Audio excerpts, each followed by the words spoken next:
চাচা, আজ স্কুলে স্যার বললেন ভারত আমাদের দেশ আর দেশকে ভালোবাসা ইমানের অংশ। কিন্তু চাচা, দেশকে ভালোবাসা মানে কি?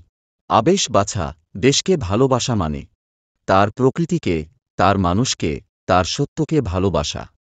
এই গাছ, এই বাতাস, এই মাটি সব আল্লাহর নেয়ামত, আর এদের যত্ন নেওয়া আমাদের দায়িত্ব। দুজন হাঁটছে গ্রামের পথে, কৃষক ক্ষেত চাষ করছে, বাচ্চারা স্কুলে যাচ্ছে। হাকিম চাচা দেখিয়ে বলেন, আলহামদুলিল্লাহ বেটা। জানো তো, নিজের দেশকে ভালোবাসা বেটা, এই দেশেই তো আমরা নামাজ পড়ি, রোজা রাখি, আল্লাহর ইবাদত করি। দেশ আমাদের নিরাপদ রাখে, আমাদের খাবার আশ্রয় দেয়। যে নিজের দেশকে ভালোবাসে সে আল্লাহর নিয়ামতের কদর করে। এটা আমাদের ঈমানের অংশ। তাহলে চাচা, আমাদের দেশের জন্য কাজ করাও কি সওয়াবের কাজ? অবশ্যই বেটা। যারা দেশকে ভালোবাসে, অন্যদের ভালোবাসে, তারা আল্লাহর প্রিয় বান্দা। রাসূলুল্লাহ বলেছেন, দেশপ্রেম ঈমানের অংশ।